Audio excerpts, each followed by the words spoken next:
Saya bahkan pernah melintasi Palembang menuju Lampung itu, berangkat jam 5 sore, nyampe di perbatasan Lampung itu, perbatasan Palembang dengan Lampung tuh udah jam 11 malam. Dan saya baru nyampe di Lampung Tengah itu jam 6 pagi. So far aman dan baik-baik aja gitu. Terus ada lagi waktu saya setelah melewati Poso, kemudian itu ada gunung yang cukup tinggi. Saya udah agak ngantuk, jadi saya mampir ke satu warung, saya pesen kopi supaya saya bisa melanjutkan perjalanan. Kebetulan ada balai-balai, jadi saya tidur di situ. Saya bilang, Bu, Ibu bikin kopinya aja, saya mau tidur dulu sebentar, nanti taruh aja. Ternyata yang keluar nggak hanya kopi berikut nasi ayam geprek.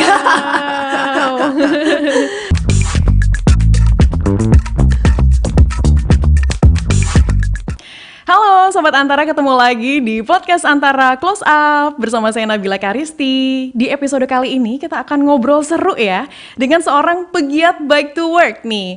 Dan sosok yang akan saya kenalkan berikut ini adalah seorang perempuan yang sudah menjalani bike to work atau bersepeda ke kerjaan ya, ke tempat kerja gitu ya, ke kantor selama lebih kurang 20 tahun nih. Dan menariknya beliau ini biasanya menggunakan pakaian kantor ya, termasuk rok dan juga sepatu pantofel yang ada haknya. Aduh, luar biasa, menarik banget ya. Dan kita ingin tahu nih, kira-kira misi apa sebetulnya yang sedang dijalankan dan bagaimana juga cara beliau ini menantang jalanan di kota Jakarta yang kendaraan bermotornya ini udah semeraut banget, apalagi polusi udaranya juga yang udah memburuk gitu ya. Karena itu langsung saja nih, saya kenalkan, ini dia Patricia Lisia. Yeay. Selamat datang di Antara Heritage Studio. Terima kasih. Kesini bersepeda dong. Of course ya, pastinya ya. Itu nggak jauh lah ya bagi Cici ya. Iya, karena sekaligus menghemat waktu sambil ke suatu tempat dapat kilometer, jadi mileage ya. Hey, mantap. Tapi Ci, apa sih sebetulnya yang memotivasi Cipet ini mengawali bike to work? Ini mungkin boleh cerita juga, Cici ini aktivitas sehari-harinya apa dan sejak kapan mulai bike to work? Silakan. Ya, saya saat ini bekerja di Otoritas Jasa Keuangan, sebelumnya di Bank Indonesia. Kemudian saya melakukan bike to work karena memang jarak rumah ke kantor memang tidak terlalu jauh, kurang dari 5 km. Tetapi saya melakukan bike to work ini sebagai satu wahana bagi saya untuk berolahraga, dan alasan utamanya pertama itu Jakarta macet. Antrian lampu merah itu dulu masih 5 mobil, sekarang udah jadi 15-20 mobil. Tidak terprediksi waktu sampai ke kantor. Kemudian juga parkiran di kantor itu susah. Oh gitu ya? Iya, jadi kalau kita bawa mobil, either lo harus datang jam 7 gitu ya, udah sampai di kantor. Kalau di atas jam 7:30 itu udah nggak ada parkiran. Itu mungkin salah satu alasan utama sehingga saya memilih ya udah bersepeda aja ke kantor, praktis, dekat, dan parkirannya dekat gedung banget gitu ya. Jadi begitu parkir saya tinggal naik lift ke ruang kerja. Oke, tapi sejak tahun berapa nih Ci mulai bike to work? Awal mula bike to work sejak tahun 2006. 2006 berarti kurang lebih sekarang mau 20 tahun ya, 19 tahun ya, udah jalan 19 tahun lewat. Ci, tadi kan Cici udah nyebutin yang memotivasi awal adalah karena macetnya, lampu merahnya yang lama, terus juga parkirannya yang penuh. Nah ini pengalaman Cici dari 2006 sampai sekarang ya, mungkin bisa di-compare sampai 19 tahun sekarang ini. Kira-kira jalanan di kota Jakarta ini dengan sepeda ini seperti apa? Ya, jalanan di Jakarta itu menurut saya masih ramah untuk pesepeda. Setidaknya kalau pada saat macet banget, padat banget, kita bisa naik ke trotoar. Just jam ke trotoar. Kemudian kalau macet banget, ya gue nggak ngerekomendasiin sih, bisa lawan arah. Tetapi paling praktis itu kita bisa nyelip-nyelip di antara mobil, karena kan sepeda itu lebih kecil. Nah, masalahnya, tantangannya adalah pertama polusi. Jadi kalau polusi, cobalah cari jalan ke tujuan kamu ya, jalan dari rumah ke kantor yang ngelewatin jalan tikus. Nah, jalan tikus itu kan lebih tidak berasap ya. Jadi jangan lewat jalan utama. Nah, permasalahan kedua lagi adalah mungkin kita itu manusia kan tidak bebas dari dosa dan keringat. Maksudnya gimana nih? Pasti baju kita basah dong gitu ya, berkeringat. Tantangannya itu. Jadi kita harus spare baju. Jadi selalu kita ada tantangan apa, ada kendala apa, pasti ada solusinya. Jadi untuk baju basah paling praktis sih ya teman-teman sediain baju di kantor ya, atau bawa baju di tas, nyampe kantor ganti gitu. Tapi kalau cewek itu punya masalah lain lagi. Misalnya kita mau meeting, terus mau naik sepeda, kita kan ribet. Apalagi kita bertamu ke satu kantor yang belum tentu kita bisa ini ya, suatu kantor yang belum tentu kita harus cukup waktu untuk ganti baju. Jadi untuk itu, untuk para wanita, kita kan pakai pakaian dalam, terutama BH itu susah kering. Oke. Kalau basah itu pasti lama-lama basah terus gatel kan. Nah, jadi saya punya satu caranya. Apa tuh? Awalnya saya selipin tisu. Gitu. Tisu, jadi kita selipin tisu, begitu nyampe ya sep cabut. Setelah itu mungkin kita juga setelah itu karena tisu kan akhirnya tisu itu kadang mudah hancur ya kalau kena air. Jadi akhirnya saya ganti dengan handuk kecil ya, atau iya. Atau sapu tangan. Nah, Oke. ya nanti tinggal gantung di sepeda. Kita selesai meeting tuh handuk juga udah kering. Inspiratif banget sih, terutama buat mungkin di Jakarta ya, masyarakat di Jakarta yang mau mencoba bike to work dan males untuk ganti baju atau bawa baju ganti yang banyak gitu karena berkeringat saat bersepeda. Ini bisa coba tipsnya dari Cici ya, diselipin handuk gitu di dalam baju supaya nanti keringet-keringetnya Keserap. nyerap. Iya gitu. Tapi Ci, bicara soal infrastruktur untuk pesepeda sendiri, ketersediaan jalur untuk pesepeda ini udah cukup oke belum di Jakarta? Menurut saya ini udah baik banget ya. 20 tahun yang lalu atau 15 tahun yang lalu itu belum pernah ya kita ngelihat jalur-jalur hijau ya.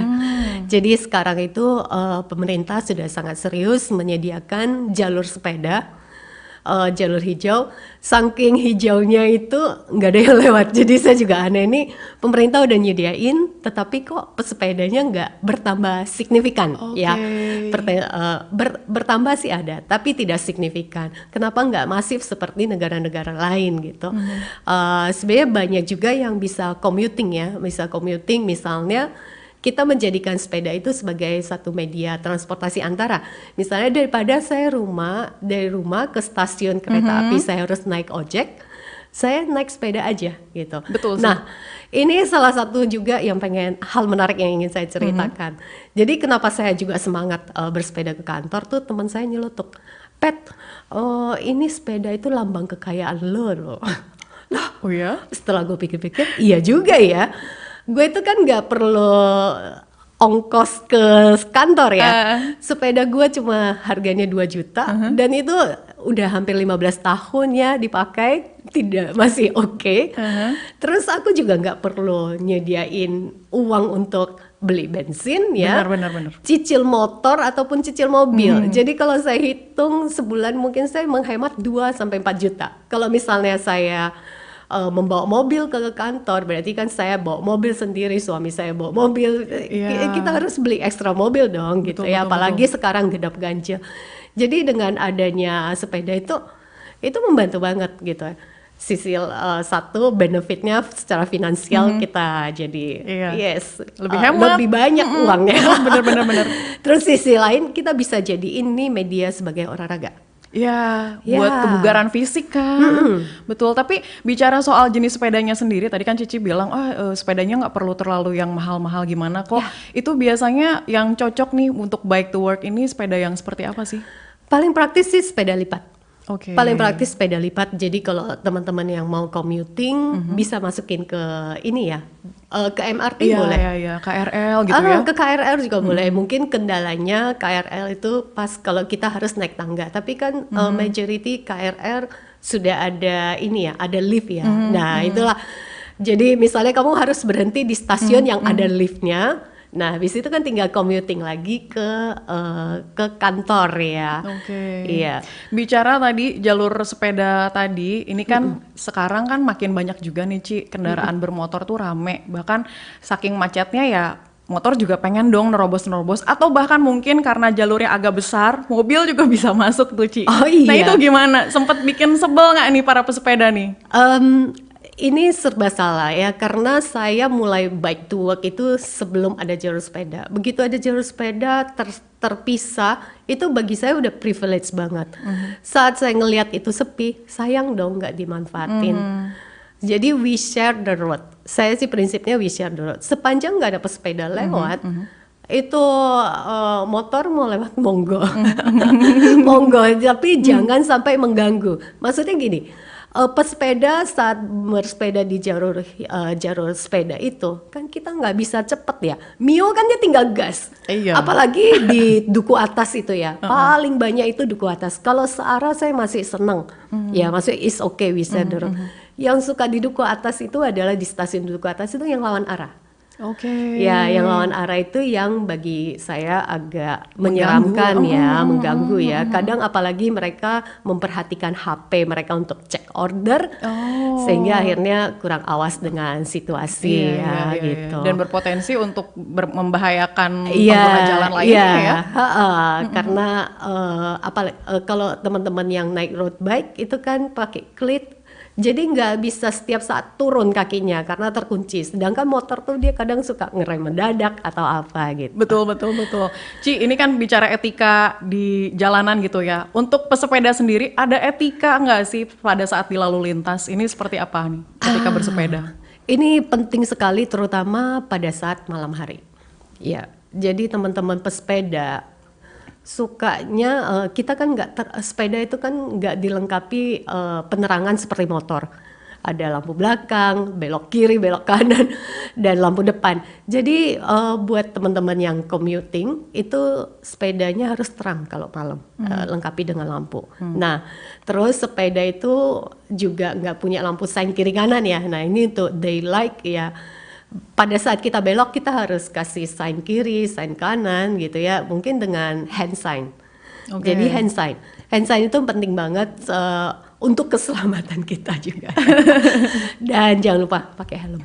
Pakai helm tetap wajib ya Ci ya?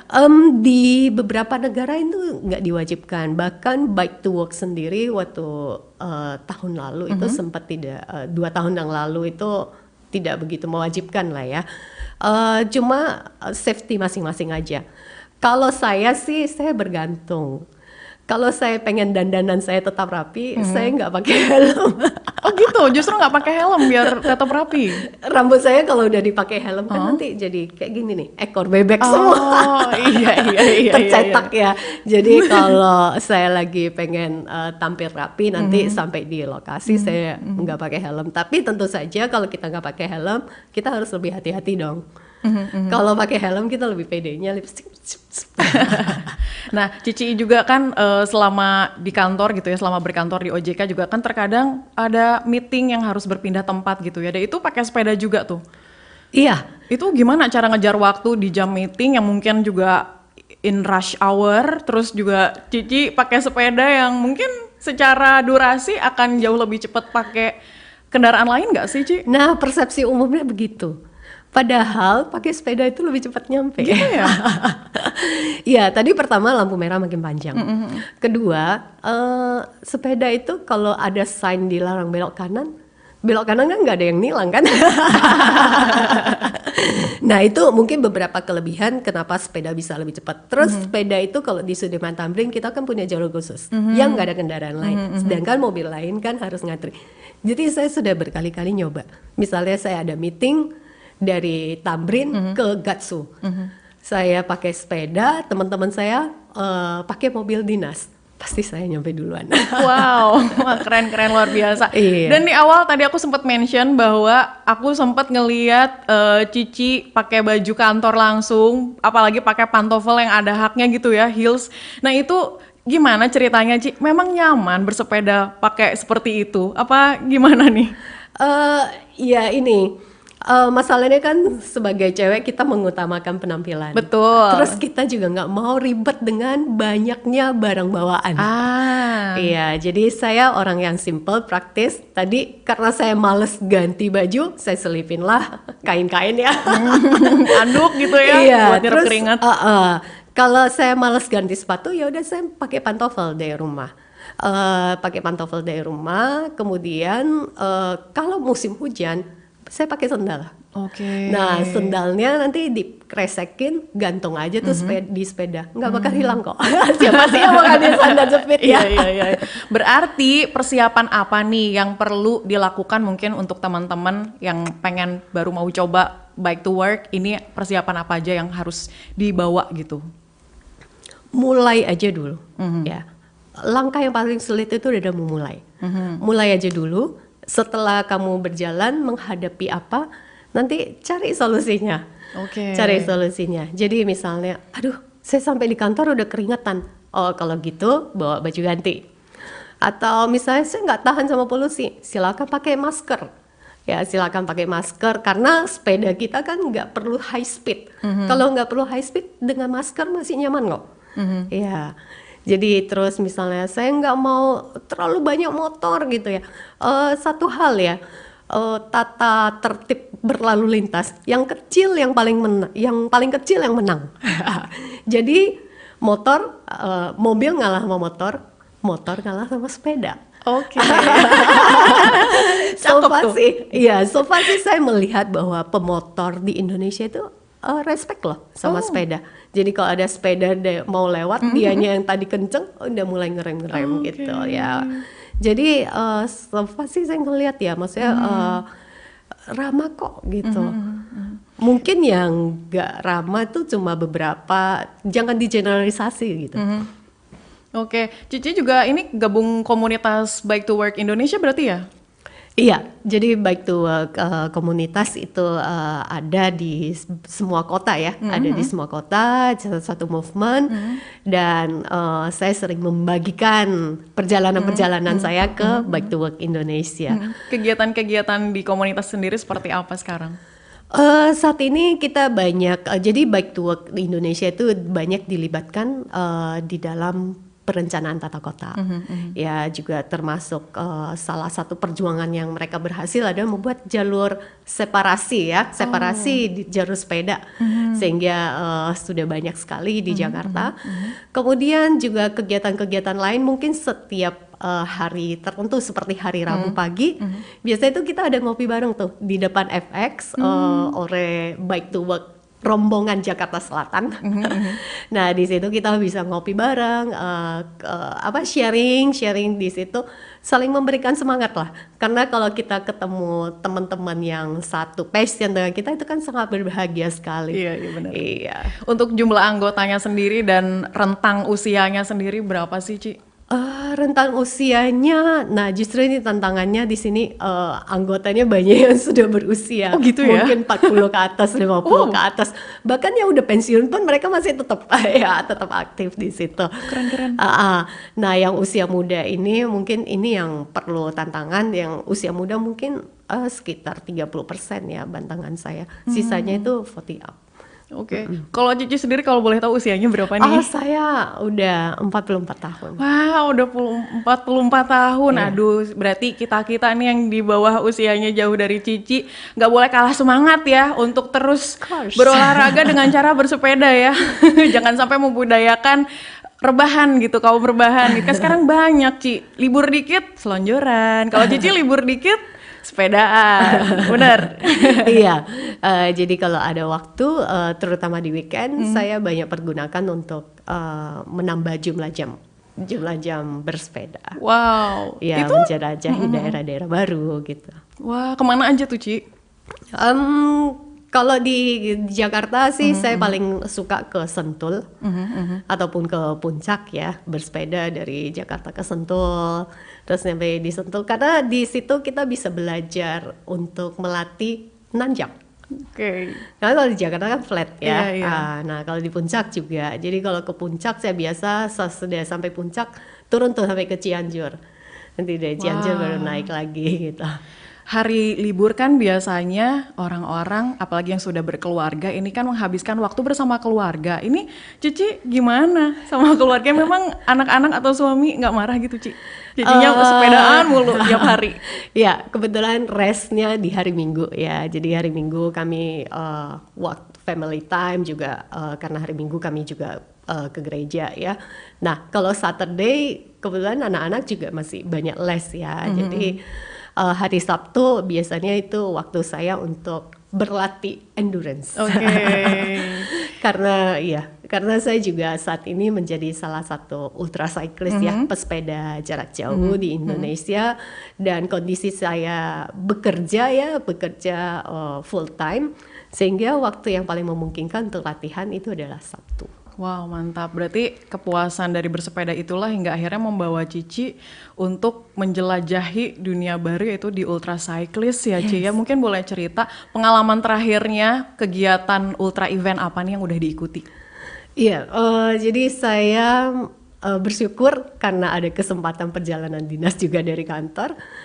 Saat saya sampai di satu kota, saya bisa melakukan eksplorasi dan saya selalu membawa sepeda saya.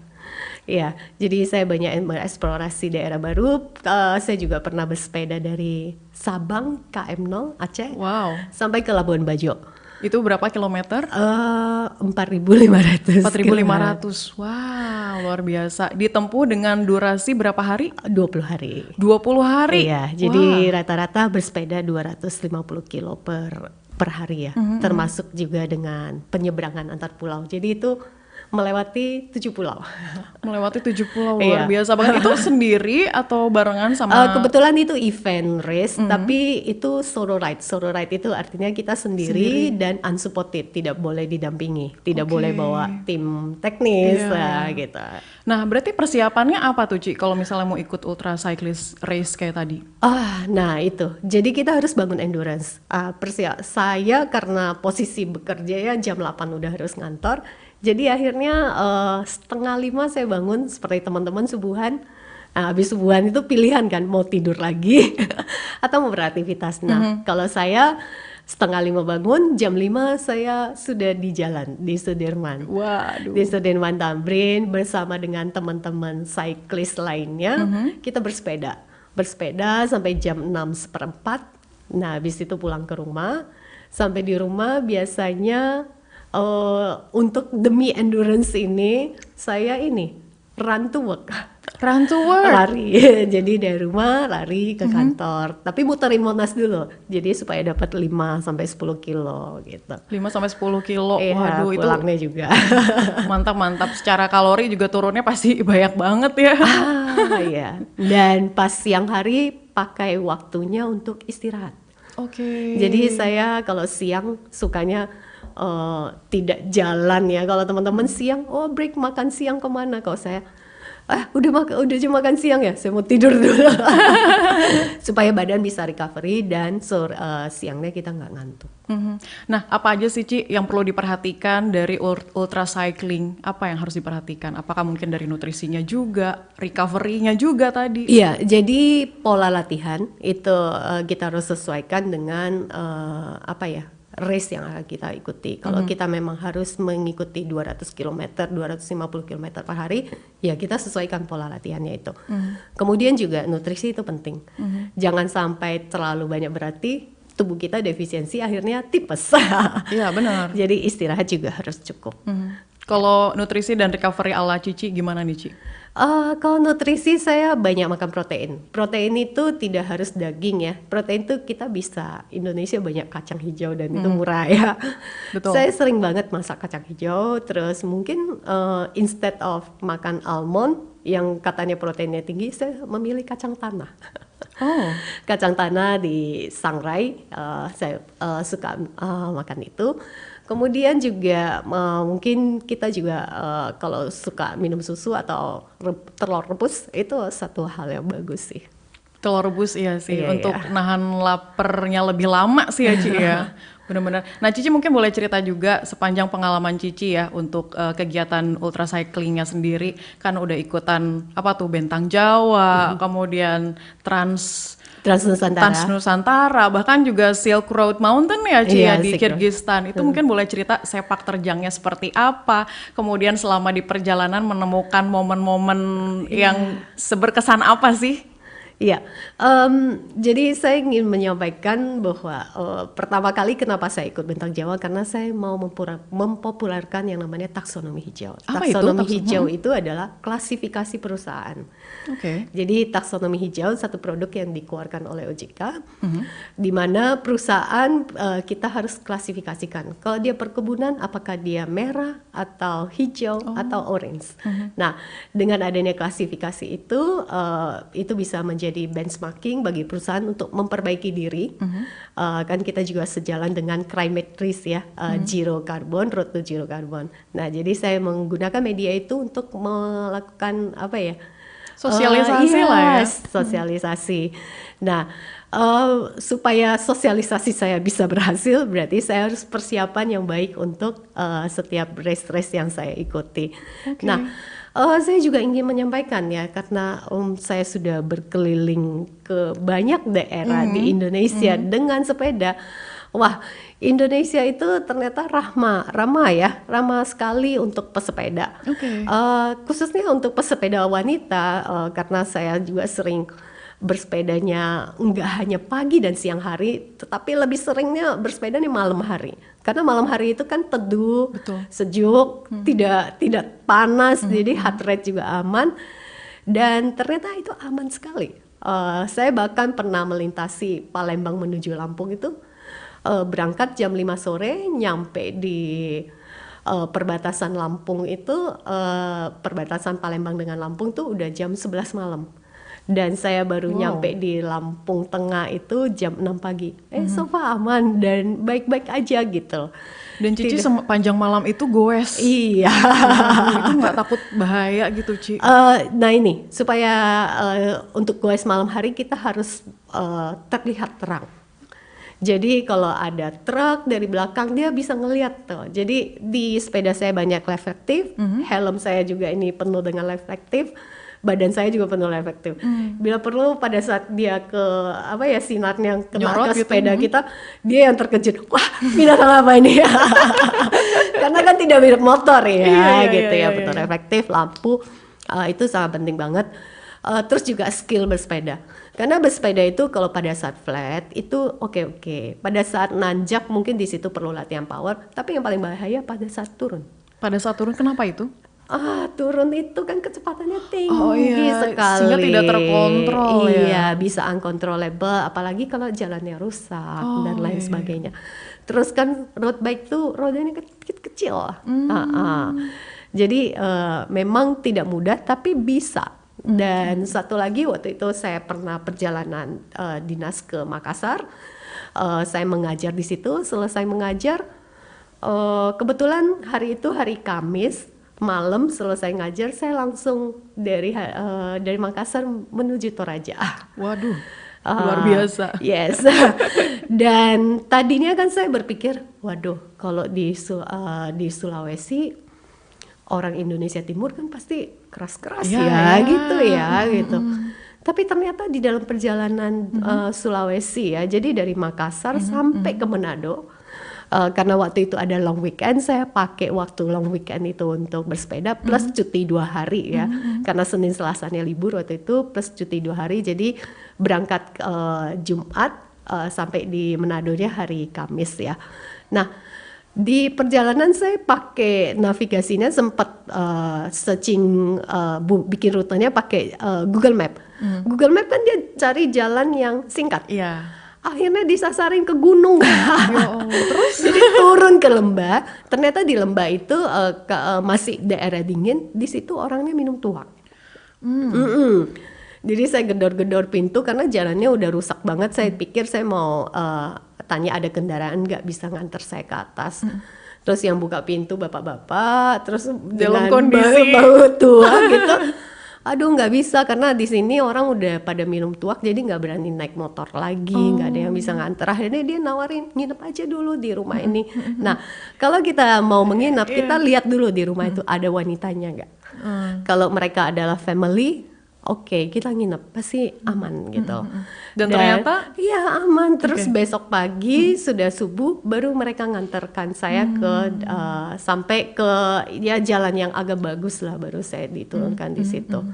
Terus ada lagi waktu saya setelah melewati Poso, kemudian itu ada gunung yang cukup tinggi. Saya udah agak ngantuk, jadi saya mampir ke satu warung, saya pesen kopi supaya saya bisa melanjutkan perjalanan. Kebetulan ada balai-balai, jadi saya tidur di situ. Saya bilang, Bu, Ibu bikin kopinya aja, saya mau tidur dulu sebentar, nanti taruh aja. Ternyata yang keluar nggak hanya kopi berikut nasi ayam geprek. berkah bersepeda. Iya, jadi mereka baik sekali gitu loh. Iya, jadi mereka ngeliat tuh kita seperti tamu bagi keluarganya sendiri. Saya sambil setengah bangun itu, saya setengah tidur itu, dia bilang, Ibu makan dulu ya, ini ada ayam goreng. Saya bilang, saya kan nggak pesen, nggak apa-apa ini untuk Ibu makan dulu, habis ini gunung Bu, gitu. Jadi they are so kind gitu ya, maksudnya padahal mereka untungnya berapa sih ya jualan di pinggir jalan, tapi mereka bisa memberi, hati memberi itu sangat tinggi sekali. Dan banyak sekali di tempat lain sudah menjelang dari Gorontalo ke Manado, saya juga menemui orang yang saya beli kopi di situ. Pas saya mau pergi dia ngasih saya aqua 1 botol, Bu, buat di jalan. Loh, saya beli kopi cuma 5.000 ya, dia ngasih aqua lagi. Iya, jadi ternyata banyak sekali orang baik di jalan dan Indonesia itu aman. Aman sekali. Saya mengalami sendiri ya kebaikan-kebaikan dan keamanan selama perjalanan. Dan di luar dugaan jalan-jalan itu sudah sangat bagus. Apalagi Trans Sulawesi itu bagus banget. Nggak kalah loh aspalnya dari Sudirman Tamrin punya aspal. Gitu ya? Iya. Nggak yang jalanan berbatu. Enggak. Di Kalimantan juga. Mungkin di Kalimantan masih ada sebagian yang jalannya mungkin udah agak lama. Tetapi kalau yang baru dibuat belakangan ini Trans Sumatera, Sulawesi, Trans Kalimantan itu jalannya bagus banget. Dan tadi kalau Cici cerita soal bahaya mungkin dari sisi manusia gitu ya. Ini kan juga terkadang kalau di alam liar seperti itu juga ada kecenderungan hewan-hewan buas juga tuh, Cici. Itu nggak takut, Cici? Nah, ada cerita itu nggak nih? saya pernah dibilangin ke orang pernah bilangin waktu itu kita mau dari Sumatera mau ke Merlong. Nah, gelap, ngelewatin kebun-kebun sawit. Nah, orang di situ ngasih tahu saya kalau ada penerangan, ada lampu, itu binatangnya nggak berani keluar. Mungkin mereka punya WhatsApp grup ya. Gua ketabrak motor. Kalau ada motor hati-hati ya. Jadi mungkin WhatsApp grup mereka udah saling aware ya. Mungkin maksudnya insting animal mereka ada. Jadi makanya sepeda kita harus dilengkapi lampu. Jadi saya ingat pesan itu begitu saya lewat hutan dimanapun ya waktu perjalanan. Saya nyalain lampu yang paling terang. Nah, Ci kan sepanjang perjalanan juga menempuh waktu yang cukup lama ya, Cici. Apa nggak bosan gitu? Itu biasa Cici menghabiskan perjalanan ini sambil ngapain nih? Biasanya denger musik kah? Atau dengerin apa tuh? Iya, jadi sebenarnya sepeda itu kan ini pentingnya kita punya hobi. Jadi hobi itu merupakan satu healing buat kita ya. Healing time. Kita kan bekerja, terus berkeluarga, mungkin banyak beban hidup atau pekerjaan yang harus kita selesaikan. Menurut saya sepeda ini membuat saya itu lebih lebih fresh. Ya, karena saya punya me time. That is my me time. Jadi saya bisa healing di situ. Terus pada saat bersepeda itu kan hanya ada saya dan sepeda saya. Ya, saya nggak mungkin sambil ngejum. Bisa loh sambil ngejum. Serius? Iya, jadi kadang bisa sambil ngejum kalau ada sinyal. Tapi saya banyak menggunakan itu untuk mendengar podcast. Baik itu podcast firman, karena kalau kadang di gereja kan kita duduk eh, orang ada di situ, tapi pikiran melayang nggak tahu kemana gitu ya, atau bahkan kadang bisa ketiduran ya. Nah, kalau bersepeda kan kita nggak mungkin ketiduran, terus sunyi gitu ya. Itu kayaknya lebih masuk kayak lebih banyak waktu. Dan saya juga sering mendengar banyak podcast seperti podcast motivasi, juga podcast berita. Jangan ini ya, jangan sampai waktu kita terbuang sia-sia. Betul, Jadi betul. bagi saya pada saat saya bersepeda pun saya keep learning. Selama sinyal ada ya. Iya, kalau sinyal nggak ada, podcast itu bisa di-download. Iya benar, offline ya. Iya, offline nanti tinggal diputar. Oke, Cici juga berarti sepanjang apa ya ikut ultra event ini ada persiapan menuju di ultra event berikutnya nggak di 2025 ini? Apa itu? Kegiatan apa itu? Iya, tadinya saya tahun ini ingin berencana ikut Trans Amerika, yaitu dari Los Angeles sampai New York ya, Wow. membelah tengah. Tapi saya pikir-pikir, bukannya Indonesia lebih indah ya? Setelah perjalanan saya di Sulawesi itu saya ngelihat ternyata why we don't make a connection. Jadi saya berusaha ini nanti mungkin di tahun depan saya ingin melakukan perjalanan di pulau besar Indonesia, jadi Sumatera, Jawa. Kemudian dari Surabaya kita terbang ke Pontianak, dari Pontianak kita bersepeda turun sampai ke Balikpapan, dari Balikpapan kita naik pesawat ke Makassar, dari Makassar kita tembuskan ke Manado. Wow, mantap. Kita ya, tunggu lagi deh. kita make a wonderful Indonesia. Iya, setuju. Dan kita akan menunggu Reels dan juga sosial media Cici lainnya ya untuk update terus kegiatan bersepeda Cipet nih di 2025 ini. Terakhir mungkin Ci, ada pesan-pesan nggak untuk teman-teman semuanya mungkin yang belum memulai untuk bersepeda atau bahkan mereka yang sudah bersepeda tapi belum berani nih untuk di ultra cycling seperti apa nih? Iya, bagi yang baru mau mulai bike to work, mulai aja. Setiap tantangan pasti ada penyelesaiannya. Kemudian kalau kita sulit, pasti sulit 2 minggu pertama saja. Setelah ngelewatin 2 minggu pertama, kita pasti bisa bike to work. Kenapa kita harus bike to work? Karena itu salah satu upaya yang bisa kita lakukan mulai dari diri kita untuk mengurangi emisi karbon. Nah, buat yang mau ultra cycling juga sama, mulai aja.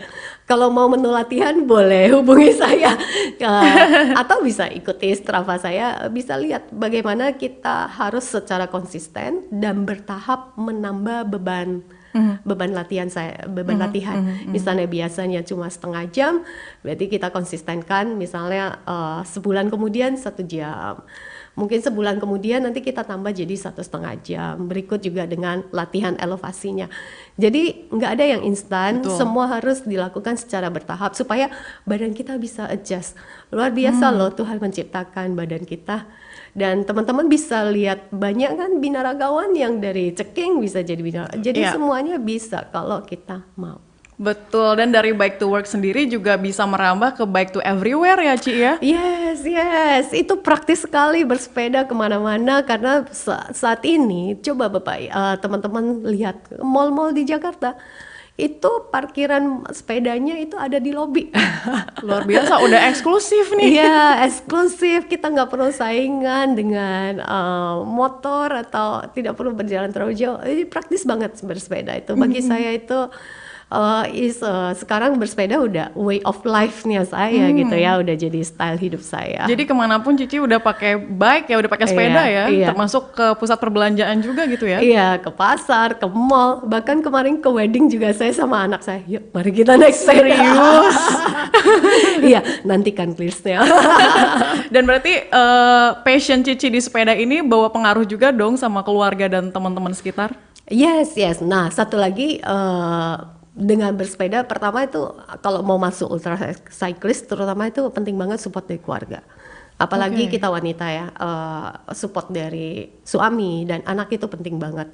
Nah, saya juga senang melalui kegiatan bersepeda saya dan saya bagikan di sosial media. Jadi menggugah lagi, mungkin dulu dia semangat bersepeda, udah lama sepeda dia tinggalin. Banyak yang, saya pengen bersepeda lagi gitu, pengen rutinkan lagi gitu. Wow, mantap banget. Karena dibalik dari bersepeda itu adalah kita ada misi-misi besar ya Ci ya di dalamnya. Selain memang bagus untuk lingkungan yang menjadi lebih hijau, lebih sehat, secara finansial juga lebih hemat, dan yang pasti untuk fisik juga semakin bugar ya Ci ya. Baik, Cipet, terima kasih banyak untuk ngobrol-ngobrolnya hari ini, luar biasa inspiratif banget. Jangan-jangan nanti setelah ini saya bersepeda nih ke kantor. Wajib dong. Kita lihat nanti. Terima kasih banyak ya Ci ya sekali lagi. Dan Sobat Antara, demikian ngobrol saya bersama dengan Patricia Lycia selaku pegiat Bike to Work.